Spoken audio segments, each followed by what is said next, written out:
Semoga yang subscribe diberikan rezeki melimpah dari jalan tak terduga. Dan yang like komen, dimudahkan jalannya menuju surga di hari akhir nanti. Sesungguhnya Fir'aun telah berbuat sewenang-wenang di muka bumi dan menjadikan penduduknya berpecah belah. Dia bertindak semena-mena, lalim, melampaui batas, lebih mementingkan kehidupan dunia dan berpaling dari ketaatan Rob yang Maha Tinggi. Fir'aun memecah menjadi banyak sekali golongan dan kelompok dan menindas sebagian di antara mereka. Fir'aun menindas Bani Israel yang berasal dari keturunan Nabi Yakub. Saat itu, mereka adalah penduduk bumi terbaik. Mereka berada di bawah kuasa Raja Tiran yang zalim, yang memperbudak dan mempekerjakan mereka untuk pekerjaan-pekerjaan hina. Ada banyak faktor yang melatar belakangi perbuatan raja tersebut. Selain karena kebencian, ada juga faktor ramalan yang beredar pada saat itu. Bani Israel mengalami siksaan dan penyiksaan yang tak terkira. Nabi Musa diutus oleh Allah Subhanahu wa Ta'ala untuk membebaskan Bani Israel, dan telah berulang kali memperingatkan Fir'aun agar membebaskan kaumnya. Namun Fir'aun tetap bersikeras dan menolak. Suatu hari Allah Subhanahu wa Ta'ala memerintahkan Nabi Musa untuk kembali kepada Fir'aun dan menunjukkan mukjizat. Di sana Nabi Musa menunjukkan beberapa mukjizat, termasuk mengubah tongkatnya menjadi ular raksasa dan di tangannya mengeluarkan cahaya. Namun Fir'aun tetap ingkar, dan dari situlah awal mula kehancuran Fir'aun dan pengikutnya. Tentang bagaimana detail kisah lengkapnya serta kelanjutan nasib Fir'aun, dari mana awal mula keangkuhan Fir'aun sampai mengakui dirinya sebagai Tuhan, serta dari mana sumber kekayaan Fir'aun yang sampai penasihatnya saja Qorun bisa membangun istana megah, akan dibahas lengkap di sini. Namun sebelum saya melanjutkan kisahnya, dimohon kepada pemirsa untuk menonton video ini sampai selesai, supaya tidak ada kesalahpahaman dalam memahami isi cerita, serta mohon bantu channel ini semakin berkembang dengan cara subscribe dan berikan like serta komen positifnya. Semoga bantuan pemirsa sekalian menjadi amal jariah dan bernilai pahala di sisinya. Bismillahirrahmanirrahim. Fir'aun menguasai seluruh negeri. Seiring dengan makmurnya negeri Mesir, kekuasaan Fir'aun semakin hari semakin bertambah. Fir'aun berkuasa tanpa ada yang berani menentang, dan dia membuat keputusan sesuka hatinya. Bahkan dengan kesombongannya, dia sampai berani mengaku sebagai Tuhan. Gelar Fir'aun Raja Mesir kuno punya pengaruh besar yang diyakini sebagai seorang yang bertanggung jawab untuk melindungi dunia pada saat itu. Fir'aun bukanlah nama seseorang, melainkan sebutan dalam Al-Quran yang merujuk pada seorang Raja Mesir yang sombong, suka menindas, dan sering melampaui batas, yang hidup ketika Nabi Musa alaihi salam bayi sampai dirinya dibinasakan oleh Allah di Laut Merah. Fir'aun merupakan sebuah gelar bagi raja-raja Mesir yang muncul di era New Kingdom.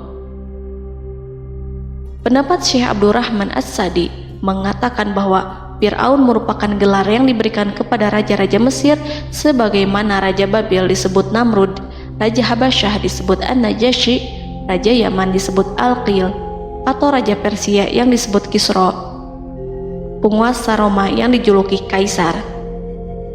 Sebutan Fir'aun dalam Al-Quran ini menjurus pada Raja Mesir yang hidup pada tahun 1527 sampai 1407 sebelum Masehi. Fir'aun dikhususkan untuk menyebut penguasa Mesir yang membangkang dan tidak beriman kepada Allah Subhanahu wa Ta'ala, sedangkan yang beriman kepadanya dikenal dengan nama Malik, yang saat itu hidup di zaman Nabi Yusuf alaihi salam. Sebagian ahli sejarah mengatakan bahwa penguasa Mesir pada masa Nabi Yusuf disebut Al-Malik atau Raja, tidak disebut Fir'aun, karena kedua penguasa ini berbeda asal daerahnya. Penguasa Mesir pada masa Nabi Yusuf berasal dari Mesir pesisir, sehingga mudah untuk menerima perubahan. Sedangkan Fir'aun pada masa Nabi Musa berasal dari pedalaman Mesir yang mempunyai watak dan karakter keras serta kolot. dan tidak mudah menerima orang-orang di luar kalangan mereka. Dari keterangan di atas, dipahami kenapa penguasa Raja Mesir pada masa Nabi Yusuf percaya kepada Nabi Yusuf dan mengikuti agama Nabi Yusuf yaitu Islam, kemudian diikuti oleh rakyatnya. Sebagian ahli sejarah menyamakan Fir'aun dengan Mas'ab ibnu Royan. Ada pula yang menyatakan bahwa Fir'aun anaknya Walid ibnu Mas'ab ibnu Royan dari salah satu kaum Ad. Para Fir'aun Mesir kuno memperoleh kekayaan dan membangun kerajaan mereka yang megah melalui berbagai sumber. Beberapa sumber utama kekayaan dan pembangunan kerajaan Fir'aun adalah sumber daya alam. Mesir kuno diberkati dengan sumber daya alam yang melimpah, termasuk emas, tembaga, dan batu mulia yang ditambang dari wilayah gurun dan lembah. Sungai Nil juga menyediakan tanah yang subur untuk pertanian yang menjadi dasar ekonomi Mesir kuno. Air yang sangat penting ini memungkinkan kota-kota tumbuh di tengah gurun. Lonjakan air dan nutrisi itu mengubah lembah Nil menjadi tanah pertanian yang produktif. Menurut Organisasi Pangan dan Pertanian PBB, petani Mesir kuno adalah salah satu kelompok pertama yang melakukan pertanian dalam skala besar, menanam tanaman makanan seperti gandum, serta tanaman industri seperti rami untuk membuat pakaian. Sungai Nil mengalir ke utara sejauh 4.160 mil dari timur tengah Afrika ke Laut Tengah, yang memberikan Mesir kuno tanah subur dan air untuk irigasi. Untuk memaksimalkan pemanfaatan air Sungai Nil, petani Mesir kuno mengembangkan sistem irigasi cekungan. Mereka membangun jaringan tanggul berbahan tanah untuk membentuk cekungan. Kemudian mereka menggali saluran untuk mengarahkan air banjir ke dalam cekungan, di mana air akan menggenang selama sebulan hingga tanah jenuh dan siap untuk ditanami. Selain itu, Sungai Nil dapat dimanfaatkan untuk mengangkut material proyek-proyek konstruksi. Untuk mendapatkan manfaat dari Sungai Nil, orang yang tinggal di tepi sungainya harus mencari cara mengatasi banjir tahunan sungai ini. Untuk memprediksi apakah mereka akan menghadapi banjir yang bisa mengakibatkan panen buruk, orang Mesir kuno membangun nilometer atau pilar batu dengan tanda menunjukkan tingkat air. Mereka mengembangkan keterampilan dan teknologi baru dari pertanian hingga pembuatan perahu dan kapal. Sungai Nil juga merupakan rute transportasi penting karena memainkan peran sentral dalam peradaban Mesir kuno. Orang Mesir menjadi ahli dalam membangun perahu dan kapal untuk mengangkut berbagai barang, termasuk ternak, sayuran, ikan, roti, dan kayu. Mesir kuno memiliki perdagangan yang berkembang dengan wilayah Afrika Timur dan Tengah serta Mediterania Timur. Perdagangan ini tidak hanya mencakup barang-barang mewah, tetapi juga bahan pangan dan bahan baku. Fir'aun juga memiliki semua tanah di Mesir dan mengumpulkan pajak dari rakyatnya. Raja Fir'aun juga memperlakukan rakyat dengan kejam tanpa belas kasihan. Ia memeras pajak yang tinggi dan menjadikan kaum Bani Israel sebagai budak kerajaan. Mereka juga menerima upeti dari negara-negara yang dikalahkan atau ingin menjaga hubungan baik dengan Mesir. Bahkan Fir'aun juga memiliki proyek konstruksi untuk membangun struktur megah seperti piramida, kuil, dan monumen yang tidak hanya menunjukkan kekuasaan dan kekayaan mereka, tetapi juga berfungsi sebagai pusat administrasi dan agama. Proyek-proyek ini seringkali menggunakan tenaga kerja dari rakyat yang bekerja selama musim banjir. Kekayaan dan kerajaan megah Fir'aun merupakan hasil dari pengelolaan sumber daya yang efisien, eksploitasi sumber daya alam, dan kebijakan ekonomi yang cerdas. Ini semua mencerminkan kemajuan teknologi, organisasi sosial, dan kekuatan politik Mesir kuno. Kekayaan para Fir'aun Mesir kuno memang sangat luar biasa dan telah menjadi topik penelitian dan kekaguman selama berabad-abad. Fir'aun juga dikenal karena kehidupan mewah mereka. Sebagai penguasa Mesir kuno, Fir'aun hidup dengan kekayaan dan kemewahan yang hampir tak terbayangkan, yang mencerminkan kekuasaan dan status mereka. Mereka menghiasi diri mereka dengan aksesoris yang rumit dan gemerlap, serta mengenakan simbol otoritas dan kekuasaan tradisional. Dan Allah memberikan kepada Fir'aun berupa istidratuhul afiyah, yakni hidup sekian lama tanpa pernah merasakan sakit. Allah Subhanahu wa Ta'ala mengaruniai Fir'aun untuk bisa hidup selama 400 tahun tanpa sakit. Tentu, hal tersebut sudah menjadi kehendak Allah Subhanahu wa Ta'ala, maka tidak ada satupun manusia yang bisa menghalangi, bahkan bagi seorang Fir'aun sekalipun yang terkenal dengan kezalimannya.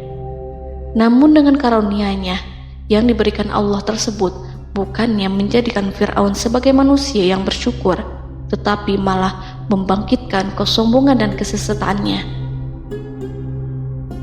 Dan puncak kesombongan Fir'aun juga dicatat Al-Quran sebagai penguasa tangan besi dan manusia yang pernah mengaku Tuhan.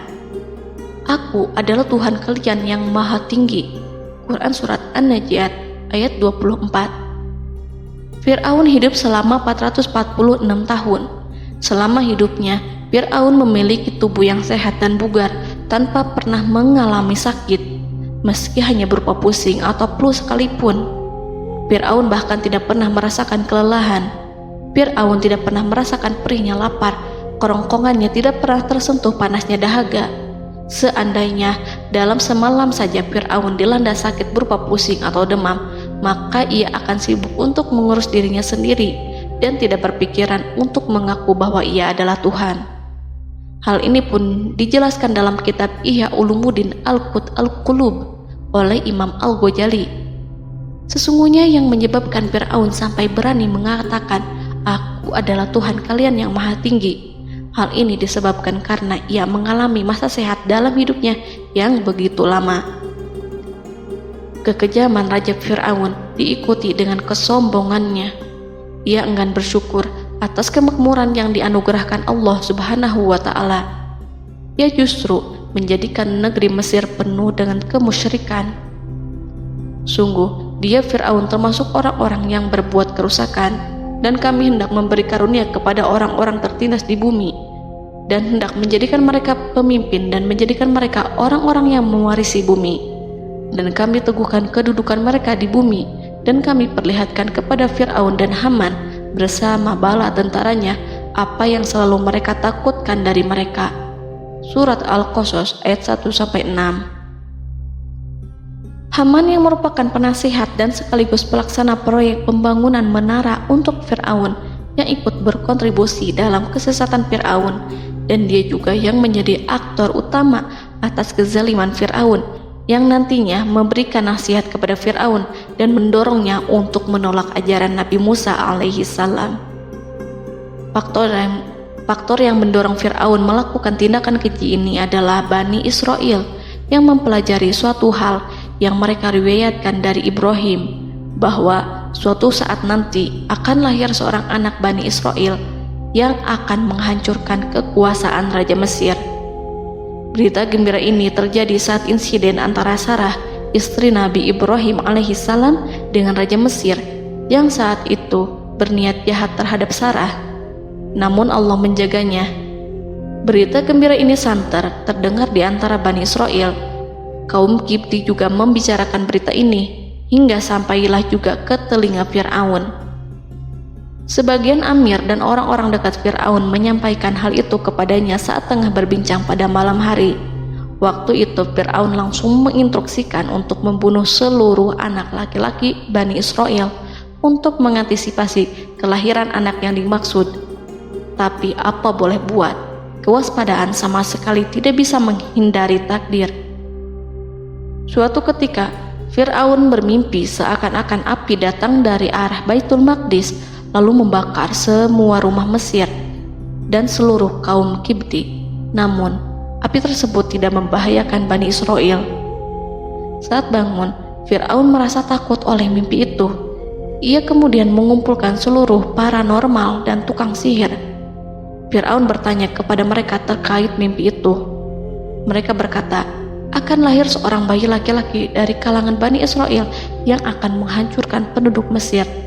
Sebab itulah Fir'aun memerintahkan untuk membunuh anak laki-laki dan membiarkan hidup anak perempuan. Fir'aun sangat mewaspadai agar Musa tidak lahir, hingga menunjuk sejumlah laki-laki dan dukun beranak berpatroli memeriksa para wanita hamil dan mendata waktu kelahiran mereka. Jika ada yang melahirkan anak laki-laki, si bayi langsung disembelih oleh para algojo seketika itu juga. Allah berfirman, "Kami mengilhamkan kepada ibu Musa, susuilah dia Musa. Jika engkau khawatir atas keselamatannya, hanyutkanlah dia ke sungai Nil dalam sebuah peti yang mengapung. Janganlah engkau takut dan janganlah pula bersedih. Sesungguhnya kami pastikan mengembalikan kepadamu dan menjadikan sebagai salah seorang rasul." Surat Al-Qasas ayat 7. Pada saat itu, ibu Musa yang bernama Ayah Rika, ada juga yang menyebut Ayah Zakat, merasakan kesedihan yang amat dalam dan sudah mengantisipasi sejak pertama kali mengandung Musa. Kehamilannya ini memang tidak terlihat. Harun lahir pada tahun ketika hukuman mati bagi lelaki tidak berlaku, sementara Musa lahir pada tahun di mana bayi laki-laki harus dibunuh. Saat melahirkan, ibunya mendapat ilham agar Musa kecil diletakkan di dalam peti yang diikat dengan tali.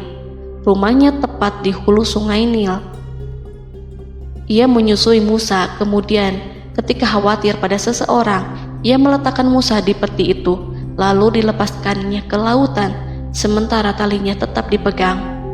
Setelah semua orang pergi, ia tarik kembali peti itu. Namun suatu hari, ibu Musa melepaskan peti itu, tetapi dia lupa tidak mengikatnya dengan tali, sehingga peti berisi Musa kecil itu hanyut bersama aliran sungai Nil hingga melintas tepat di depan istana Fir'aun. Selir-selir Fir'aun itu memungut peti dalam kondisi tertutup rapat. Mereka tidak berani membukanya. Peti itu kemudian diletakkan di depan istri Fir'aun, Asiyah binti Muzahim. Ada pendapat yang mengatakan bahwa Asiyah berasal dari Bani Israel dari keturunan Musa. Saat membuka penutup peti dan menyingkap tirai penutupnya, Asiyah melihat wajah Musa kecil memancarkan sinar-sinar nubuah kemuliaan. Begitu melihatnya, Asiyah langsung jatuh hati dan sangat mencintainya. Saat Fir'aun tiba, ia berseru, "Apa ini?" Kemudian ia memerintahkan untuk menyembelihnya, tetapi sang istri meminta agar bayi tersebut diberikan kepadanya. Sang istri berkata, "Dia adalah penyejuk mata hati bagiku dan bagimu." Fir'aun menimpali, "Iya, bagimu, tapi bagiku tidak. Aku tidak memerlukan bayi itu." Petaka memang selaras dengan tutur kata. Kata-kata istri Fir'aun, mudah-mudahan dia bermanfaat kepada kita. Allah memberikan manfaat yang ia harapkan. Di dunia, Allah memberikan hidayah padanya melalui sosok Musa, dan di akhirat, Allah menempatkan dia di surganya karena Musa. Atau kita ambil dia menjadi anak. Keduanya pun mengadopsi Musa karena mereka berdua tidak punya anak. Perkataan Asiyah ini diabadikan dalam Al-Quran surat Al-Qasas ayat 9. Dan berkatalah istri Fir'aun, "Ia adalah penyejuk mata hati bagiku dan bagimu. Janganlah kamu membunuhnya. Mudah-mudahan ia bermanfaat kepada kita atau kita ambil ia menjadi anak, sedangkan mereka tidak menyadari." Dalam ayat ini Allah Subhanahu wa Ta'ala berfirman yang artinya, sedangkan mereka tidak menyadarinya. Ibnu Katsir menjelaskan maksud dari ayat ini, mereka tidak mengetahui apa yang dikehendaki Allah, bahwa di tangan anak itulah terjadinya kehancuran masa depan Fir'aun dan bala tentaranya. Mereka tidak mengetahui hukuman besar Allah yang dikehendaki terhadap Fir'aun dan pasukannya. Mereka tidak tahu bahwa Allah menakdirkan mereka untuk memungutnya. Saat Musa tinggal di kediaman Fir'aun, pihak keluarga ingin menyusuinya. Namun Musa tidak mau menerima susu wanita manapun. Ia juga tidak mau makan, hingga mereka dibuat bingung karenanya. Mereka berusaha sebisanya untuk memberi Musa makan, namun Musa tidak mau. Seperti yang Allah sampaikan dalam surat Al-Qasas ayat 12. dan kami cegah dia Musa menyusu kepada perempuan-perempuan yang menyusuinya sebelum itu. Mereka kemudian mengirim Musa bersama para dukun beranak dan sejumlah wanita ke pasar. Mungkin Musa mau menyusu pada seorang wanita di sana. Saat semua orang berdiri di hadapan Musa, saudari Musa melihatnya. Ia tak memperlihatkan sikap seakan-akan mengenal bayi yang sebenarnya adalah adiknya. Mereka kemudian pergi bersama saudari Musa itu ke kediaman Musa. Musa kecil kemudian digendong ibunya untuk menyusui bayi itu. Bayi yang tidak lain adalah anaknya sendiri, langsung menyusu dengan lahap. Melihat hal itu, mereka merasa sangat puas dan gembira. Mereka pun melaporkan peristiwa yang sangat menggembirakan itu kepada Asia. Asia meminta agar perempuan yang tidak lain adalah ibunya Musa itu untuk menetap bersamanya dan memohon kebaikan serta kesediaannya. Namun, perempuan itu menolaknya seraya berkata, "Sesungguhnya aku mempunyai suami dan anak-anak yang tidak bisa aku tinggalkan. Akan tetapi, aku siap melakukan jika bayi itu dibawa kepadaku ke rumahku." Akhirnya Asia mengutus ajudan kerajaan untuk menyerahkan bayi itu kepada ibunya Musa untuk disusui secara rutin. Asia kemudian memberikan berbagai macam fasilitas kepada ibu Musa berupa biaya nafkah sehari-hari, pakaian-pakaian bagus, dan beberapa hadiah istimewa yang lainnya sebagai kompensasi upah menyusui bayi itu. Akhirnya Musa kecil kembali ke pangkuan ibunya dan berada di bawah asuhannya. Allah telah menyatukan kembali bayi yang bernama Musa itu dengan ibunya sendiri. Fir'aun tidak akan menyangka jika Allah telah mempersiapkan sesuatu yang besar lewat kehadiran Musa kecil di kerajaannya.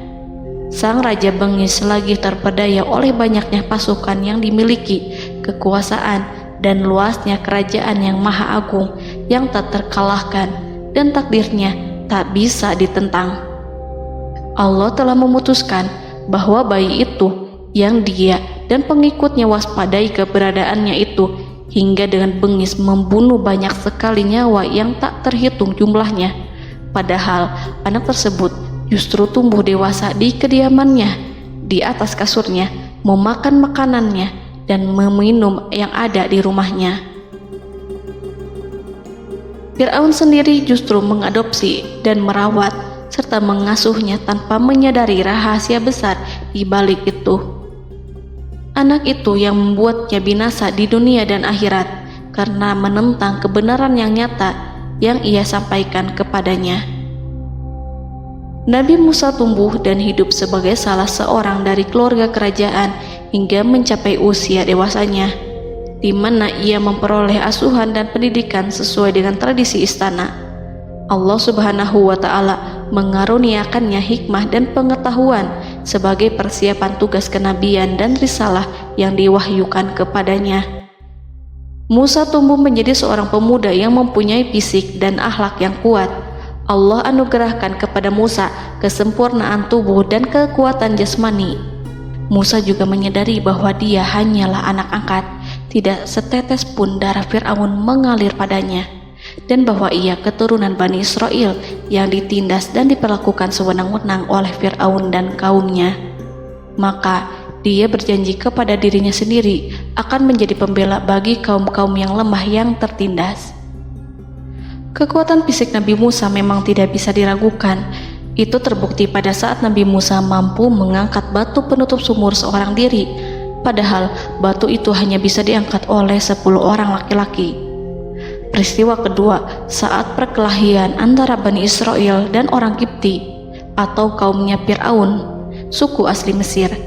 Saat orang Israel meminta pertolongan kepada Musa untuk mengalahkan orang Kipti, Musa menghampiri orang Kipti tersebut. Dengan tangan terkepal, Musa meninju orang Kipti dan matilah musuhnya itu. Orang Kipti hanya mati karena pukulan itu. Musa tidak sengaja dan tidak bermaksud untuk membunuh orang Kipti. Musa hanya berniat membuatnya jera.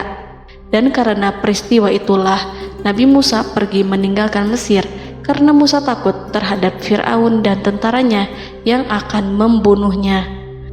Karena jika mereka tahu bahwa Musa membunuh orang Kipti demi membela salah seorang Bani Israel, akan membuat Fir'aun dan pengikutnya mencurigai bahwa Musa memang berasal dari Bani Israel, dan pada akhirnya akan memicu sebuah permasalahan besar.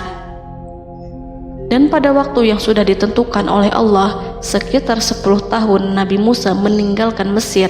Pada akhirnya Allah mengamanahkan dia sebagai seorang Rasul. Allah anugerahkan kepadanya hikmah kenabian dan pengetahuan di usia 40 tahun. Allah perintahkan Musa kembali ke Mesir untuk menghadapi Fir'aun dan mengajak dia mengakui Tuhan semesta alam. Tugas ini penuh dengan bahaya, mungkin bisa membuat Musa kehilangan nyawa, tetapi menuruti perintah Allah itu mutlak baginya. Ditemani oleh saudaranya Harun untuk membantunya membenarkan perkataannya. Lidah Musa cedal karena bara api yang pernah diletakkan di lidahnya saat Fir'aun hendak menguji akalnya setelah menarik jingat Fir'aun hingga berdarah. Fir'aun bermaksud untuk membunuhnya. Asia mengkhawatirkan Musa lalu berkata, dia masih kecil. Fir'aun kemudian menguji Musa dengan meletakkan buah dan bara api di hadapannya. Musa kecil hendak bermaksud meraih buah-buahan, tetapi tangannya dialihkan oleh malaikat. Lalu Musa mengambil bara api dan ia letakkan di lidahnya. Lidahnya cedal karena bara api ini. Musa meminta kepada Allah agar kekakuan yang ada di lidahnya dihilangkan sebagian, sebatas agar kata-katanya bisa dipahami, dan tidak meminta untuk dihilangkan secara total, karena para rasul hanya meminta sebatas yang diperlukan.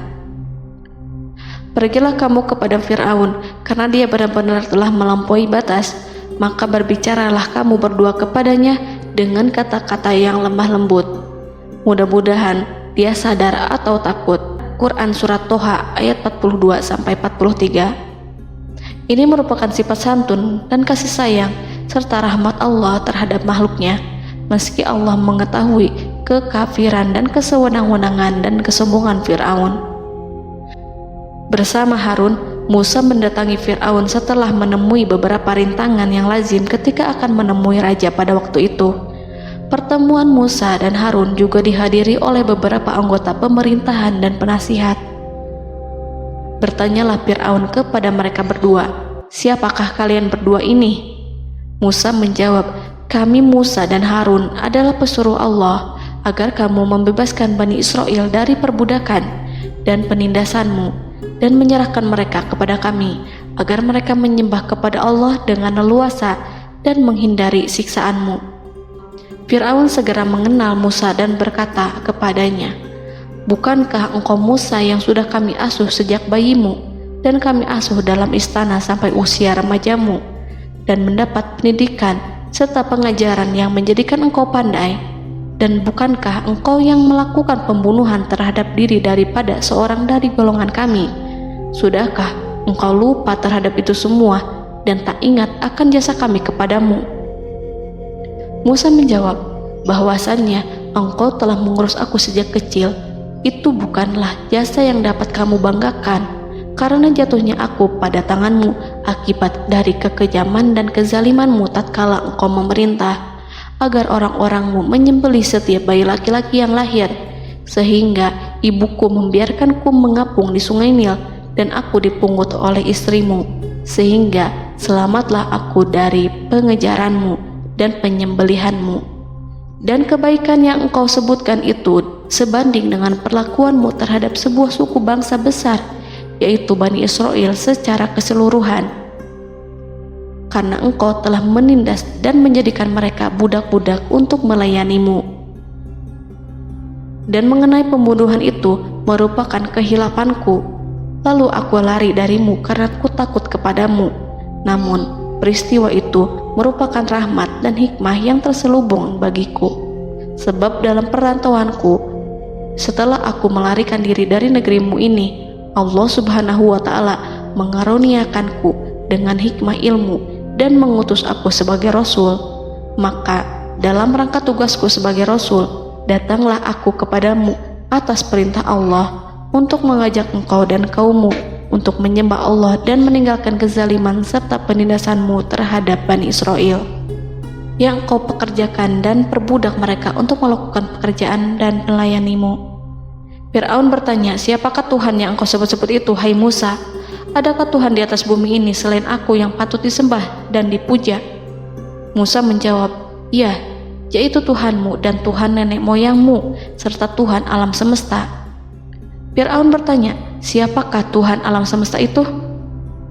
Musa menjawab, ialah Tuhan langit dan bumi, dan segala yang ada di langit dan di bumi.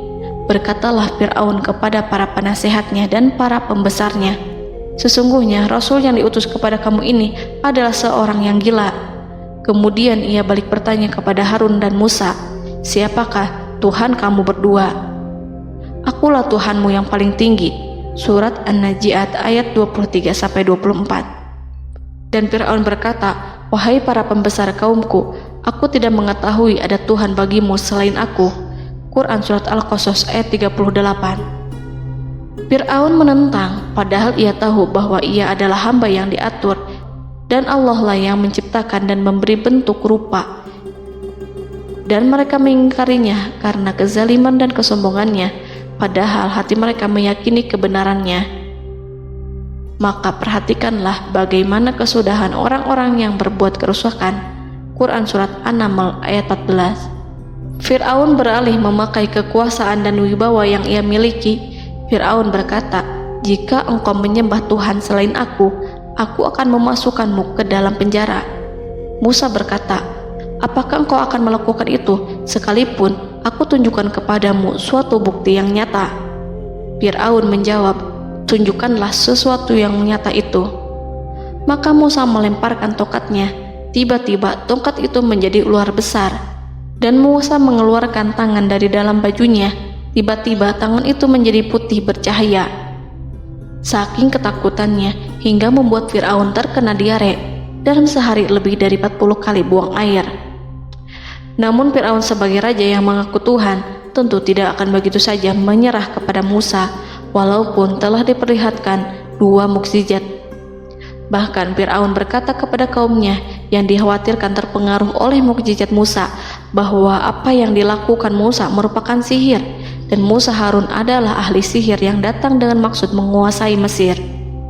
Salah satu penasehatnya, yaitu Haman, mengusulkan agar mengumpulkan semua ahli sihir dari berbagai penjuru kerajaan untuk bertanding mematahkan sihir Musa, yang tanpa pikir panjang Fir'aun setujui. Fir'aun pun berkata kepada Musa, apa yang kau bawa ini adalah sihir. Kami akan melawanmu dengan sihir yang sama. Fir'aun pun kemudian meminta Musa untuk bertemu pada waktu dan tempat yang disepakati, dan langsung disetujui Nabi Musa tanpa ragu sedikit pun.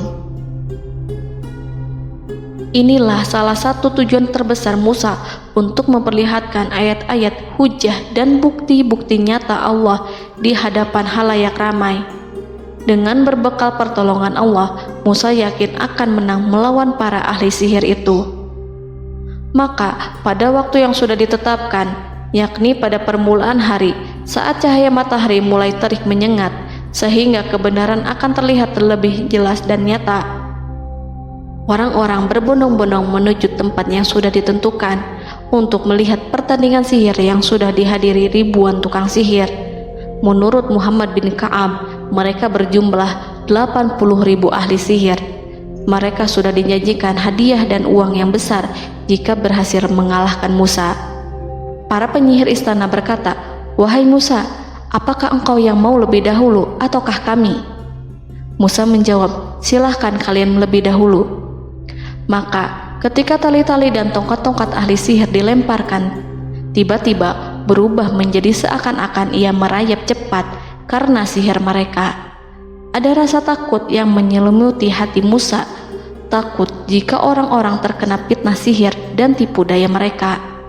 Namun Allah langsung menguatkan Musa dan berkata yang diabadikan dalam Quran Surat Toha ayat 65-69, janganlah engkau takut, sungguh engkaulah yang unggul, dan lemparkanlah apa yang ada di tangan kananmu, niscaya ia akan membuat. Apa yang mereka buat itu hanyalah tipu daya tukang sihir belaka, dan tidak akan menang tukang sihir itu dari manapun ia datang. Saat Musa melemparkan tongkat, tongkat itu berubah menjadi ular besar yang memiliki kaki, berleher besar, dan bentuk yang menakutkan, hingga semua orang lari dan menjauh. Ular itu kemudian menelan tali-tali para tukang sihir dengan satu persatu dengan gerakan super cepat. Semua orang melihatnya dengan penuh keheranan, sementara para tukang sihir mereka tercengang dan bingung kala melihatnya. Mereka melihat sesuatu yang sama sekali tidak pernah terlintas di benaknya dan juga berada di luar bidang yang mereka kuasai. Saat itulah mereka tahu pasti bahwa yang mereka lihat itu bukanlah sihir, sulap, khayalan ilusi ataupun kebohongan semata, tetapi sebuah kebenaran yang hanya bisa dilakukan oleh Yang Maha Benar, yang mengutus mukjizat tersebut dengan benar.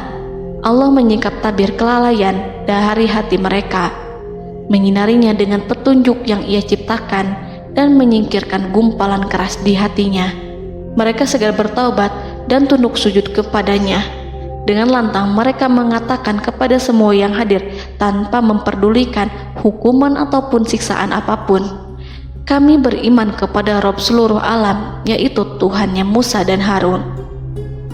Fir'aun yang congkak dan sombong tentu sangat marah dengan apa yang disaksikannya itu. Ketika melihat ahli-ahli sihirnya begitu cepat menyerah dan mengakui kekalahan kepada Musa, bahkan menyatakan beriman kepada Tuhan Musa dan Harun. Tindakan itu dianggapnya sebagai pelanggaran terhadap kekuasaannya dan penentangan terhadap ketuhanannya, dan merupakan tamparan bagi kewibawaannya.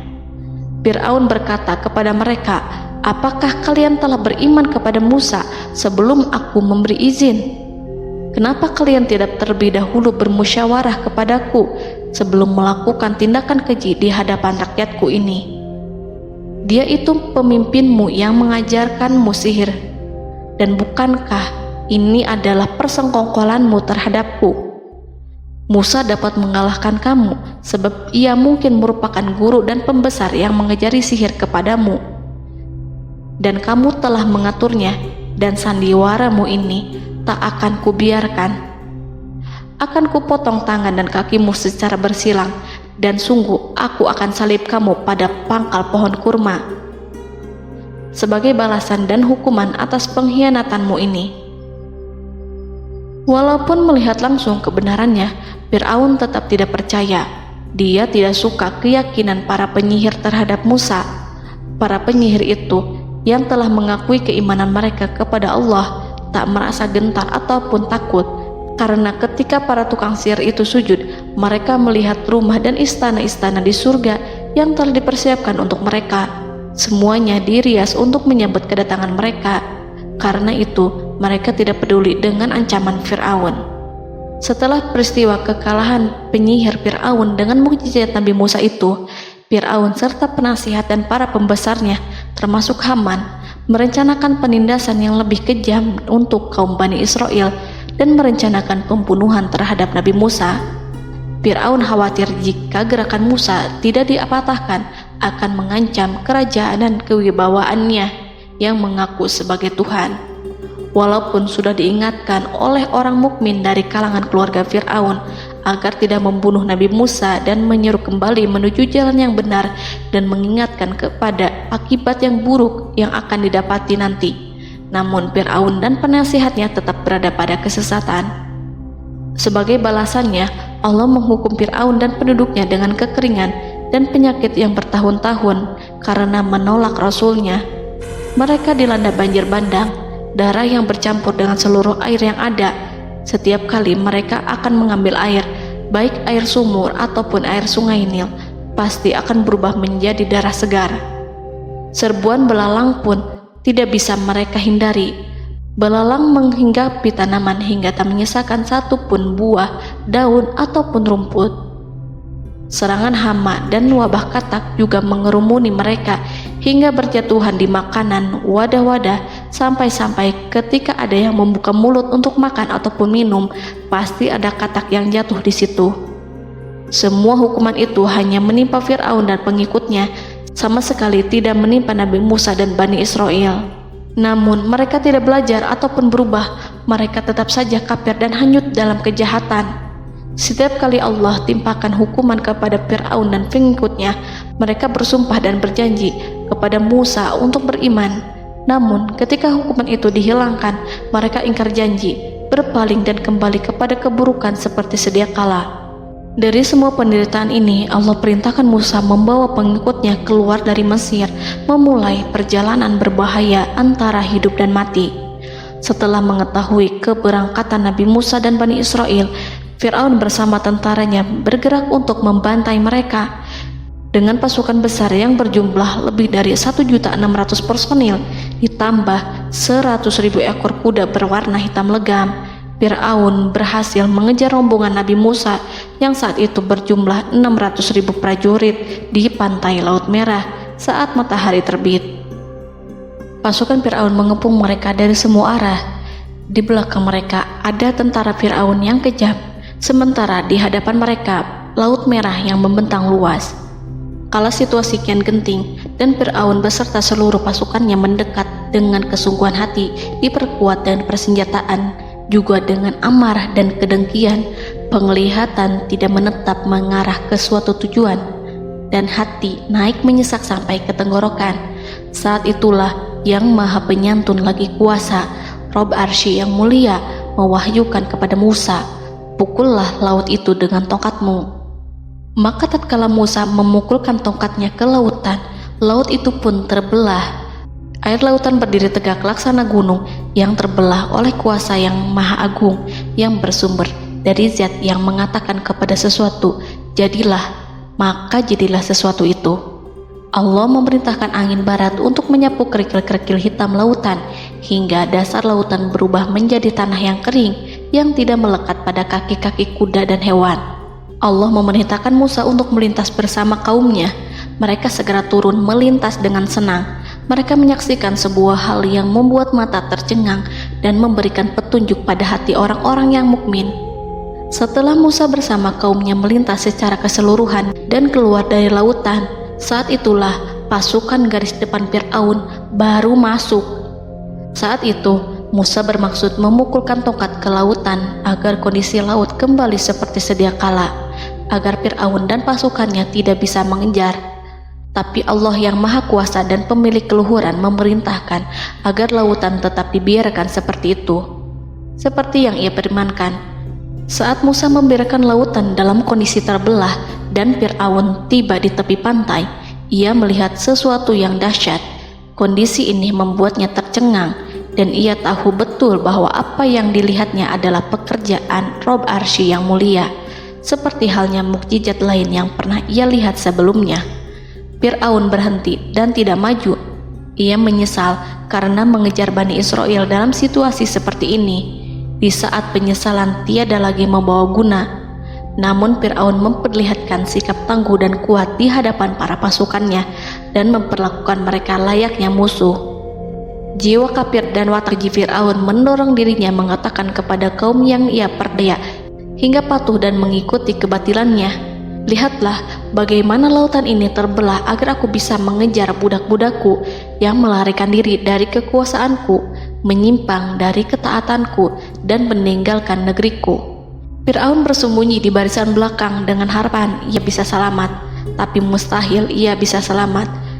Fir'aun terlihat maju mundur.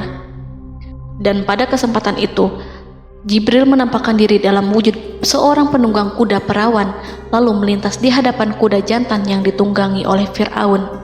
Kuda yang ditunggangi Fir'aun meringik menghampiri kuda yang ditunggangi Jibril. Fir'aun kemudian masuk ke dalam lautan hingga mendahului kuda dengan tangkas dan cepat. Fir'aun tidak pun hindari mara bahaya dari dirinya ataupun mendatangkan manfaat. Mereka segera menyusul hingga semuanya berada di lautan. Setelah bagian depan hendak mencapai tepi, Allah memerintahkan Musa melalui wahyu untuk memukul lautan dengan tongkat. Musa memukul lautan dengan tongkat. Lautan kembali menyatu seperti sedia kala dan menenggelamkan mereka semua. Tak seorang pun yang selamat. Allah menggambarkan tentang bagaimana Fir'aun didengkot orang-orang kafir Kipti tenggelam. Gelombang besar sesekali turun dan sesekali naik membawa Fir'aun. Bani Israel melihatnya dan juga pasukannya. seperti apa siksa dan petaka besar yang Allah timpakan kepadanya dan juga pasukannya, agar Bani Israel senang dan lega. Saat Fir'aun menyaksikan kematian dan mulai sakarat, ia kembali kepada jalan kebenaran dan bertaubat, serta beriman pada saat keimanan tiada lagi membawa guna. Seperti yang Allah sampaikan dalam ayat yang lain, sesungguhnya orang-orang yang dipastikan mendapat ketetapan Rabb-Mu tidaklah akan beriman meskipun mereka mendapat tanda-tanda kebesaran Allah hingga mereka menyaksikan azab yang pedih. Quran Surat Yunus ayat 96-97. Seperti itulah Musa mendoakan keburukan pada Fir'aun dan golongannya agar harta benda mereka dibinasakan, hati mereka diikat sehingga mereka tidak akan beriman hingga melihat siksaan yang pedih, yaitu ketika keimanan tidak ada lagi membawa guna bagi mereka, sekaligus sebagai penyesalan bagi mereka. Allah berfirman kepada Musa dan Harun saat keduanya mengucapkan doa tersebut, sungguh telah diperkenankan permohonan kamu berdua. Quran Surat Yunus ayat 89. Siksaan yang ditimpakan kepada Fir'aun dan pasukannya ini merupakan jawaban atas doa Musa dan saudaranya Harun. Dalam hadis riwayat Imam Ahmad, Rasulullah Shallallahu Alaihi Wasallam bersabda, saat Fir'aun berkata, "Aku percaya bahwa tidak ada Tuhan melainkan Rabb yang dipercaya Bani Israel," Jibril berkata kepadaku, "Wahai Muhammad, andai kau melihatku saat mengambil pasir lautan, lalu aku sumpalkan ke mulutnya karena khawatir jika rahmat menghampirinya." Ibnu Abbas dan lainnya mengatakan, sebagian Bani Israel meragukan kematian Fir'aun, bahkan ada yang menyatakan bahwa Fir'aun tidak mati. Allah kemudian memerintahkan lautan untuk mengapungkan jasad Fir'aun. Menurut pendapat lain, Fir'aun terangkat ke permukaan air. Ibnu Abbas dan lainnya mengatakan, sebagian Bani Israel meragukan kematian Fir'aun, bahkan ada yang menyatakan bahwa Fir'aun tidak mati. Allah kemudian memerintahkan lautan untuk mengapungkan jasad Fir'aun. Maka pada hari ini kami selamatkan jasadmu, yaitu dengan mengenakan baju perang yang dengannya kau dikenali, agar engkau dapat menjadi pelajaran bagi orang-orang yang datang setelahmu, yaitu agar kau menjadi bukti bagi Bani Israel atas kekuasaan Allah yang membinasakan Fir'aun.